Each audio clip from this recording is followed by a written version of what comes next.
형제자 여러분 안녕하세요. 오늘은 3월 29일 금요일 예수님처럼 죽으십시오 라는 제목으로 마가복음 15장 25절부터 39절까지를 묵상합니다. 25절 때가 제3시가 되어 십자가에 못 박으니라 그 위에 있는 죄패 유대인의 왕이라고 썼고, 자, 예수님께서 이제 십자가에 못 박히십니다. 세상의 모든 죄를 담당하시기 위해서는 죄 없는 사람이 십자가를 져야만 했습니다. 그런데 이 세상에는 아무도 죄가 없는 사람이 없지 않습니까? 그래서 하나님께서 하나님 아들을 보내실 수밖에 없었고, 하나님 아들 예수 그리스도는 순종하심으로 십자가를 지셨습니다. 그런데 그는 유대인의 왕이셨어요. 그 예수님의 십자가 위에 있는 패에 유대인의 왕, 그것은 단순한 의미가 아니라 바로 예수님께서 십자가를 통해서 또 죽으시고 부활하셔서 하나님의 나라를 선포하시고, 선포하신 하나님 나라가 이제 시작되고 확장되고 완성될 것을 바라보는 것이죠. 자, 그런 모든 하나님의 나라를 다스리시는 주님으로 이 땅에 오셨다는 것을 보여주신 것입니다. 27절 강도들을 예수와 함께 십자가 못 박으니 하나는 그의 우편에 하나는 좌편에 있더라.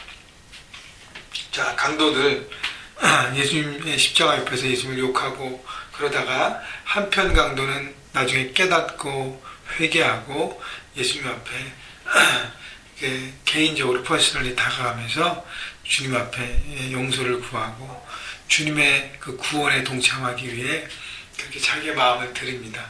여러분, 그 사건을 본문에 없지만 우리가 잘 아는 그 사건을 보면서 예수님은 끝까지 한 영혼을 살리시기 위해 이 땅에 오셨구나 라는 것을 생각해 봅니다. 예수님이 이 땅에 오심이 바로 예수님의 모든 삶과 사역 가운데 나타냈고, 마지막 십자가에서 달리시는 그 순간까지도 예수님은 한 영혼을 붙드시고 세우십니다. 여러분, 그 십자가를 지는 마음으로 우리가 이 세상을 살아간다면 우리도 삶의 현장에서 한 영혼을 붙들기 위해서 최선을 다하고 끝까지 붙들고 세우고 그를 주님 앞에 초대하는 것에 우리의 삶을 다해야 할 것입니다. 29절 30절, 31절, 32절은 예수님을 욕하고 희롱하고 모욕하는 많은 사람들의 모습이 나옵니다. 지나가는 자들은 자기 머리를 흔들며 예수를 모욕하여, 31절 그와 같이 대제사장들도 서기관들과 함께 희롱하며, 32절 예수 맨 마지막에 예수를 욕하더라. 예수를 모욕하고 희롱하고 욕했습니다. 그들은 지나가는 사람들이었고요. 또 대제사장들, 서기관들, 예수님을 못 박는데 주도했던 그 사람들, 그리고 십자가에 함께 달린 강도들 다 그들이 예수님 곁에 서서 예수님을 욕했습니다. 다른 사람은 구원하고 하지만 자기는 구원하지 못한다. 여러분, 이 사람들은요, 특히 유대 지도자들 중심으로 이 사람들은 세속적인 가치에 물들어 있는 사람들이에요. 왜냐하면 힘 있는 사람에게는 침묵했고요. 여러분, 예수님이 막 활동하고 기적을 베푸고 역사라고 많은 권위 있는 가르침을 할 때는 끽소리 못했어요. 힘 있는 자 앞에서는 침묵합니다. 그러나 예수님이 십자가에서 달리시기 위해서 자기의 어떤 걸 내려놓고 그들에게 잡히셨을 때, 그때부터는 예수님이 힘없는 자가 되었기 때문에 공격하고 짓누르는 것입니다. 여러분, 세상의 가치로 살아갈 때 여러분, 그것은 진리와 관계없이 자기 욕심대로 살아가는 삶, 결국 무너진 삶을 사는 것입니다. 33절 제6시가 되면 온 땅에 어둠이 임하여 제9시까지 계속하더니 제9시에 예수께서 크게 소리지르되 엘리 엘리 라마 사박다니 하시니, 이를 번역하면 나의 하나님 나의 하나님 어찌하여 나를 버리셨나이까 하는 뜻이라. 자, 예수님께서 고통 중에 소리 지르시면서 최후의 임종을 맞이하십니다. 자, 예수님의 고통은 어떤 죽음에 대한 고통보다 하나님과의 분리, 하나님과의 어떤 분리에 대한 아픔으로 고백하신 것이죠.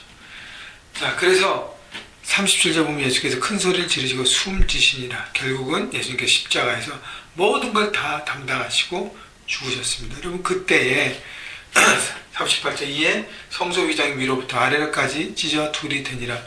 요즘에 십자가 사건에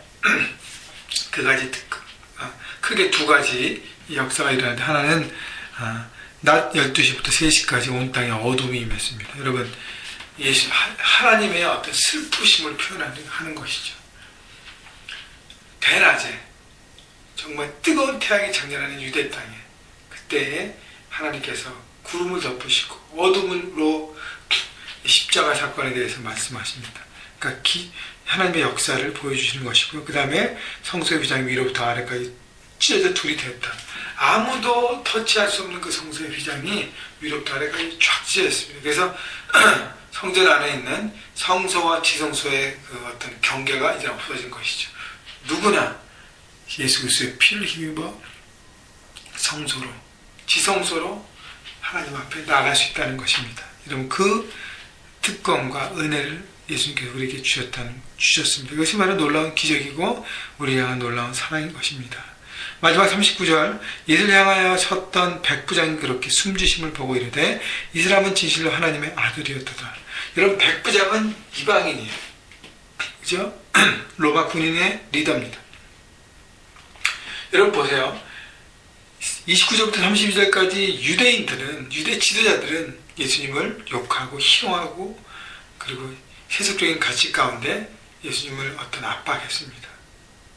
그러나 이방인 백부장은 예수님이 하나님의 아들임을 고백했습니다. 여러분, 그렇기 때문에 하나님 앞에 내가 그동안 쌓았던 하나님에 대한 지식, 성경에 대한 말씀, 경험, 오랫동안 신앙생활을 했던 거, 그게 중요한 게 아니라 지금 이 순간에 예수 그리스도를 바라보면서 내 마음에 그분이 바로 하나님의 아들이심을, 그분이 구원자이심을 감격하고 깨닫고 감사하고 누리지 못한다면 우리는 구원과 관계없는 삶을 살아가는 것입니다. 여러분, 그렇기 때문에 십자가 앞에 여러분 내려놓아야 될 부분들을 내려놓아야 합니다. 여러분, 죄를 고백해야 할 것이고요. 그리고 여러분의 고집도 내려놔야 돼요. 여러분, 자아를 깨트려내고 주님 앞에 내어놓아야 합니다. 또 여러분의 상처, 아픔도 쓴뿌리도 다 내려놓고 십자가에 못 박고 새롭게 출발하시는 여러분 모두가 되시기를 주님의 이름으로 축원합니다.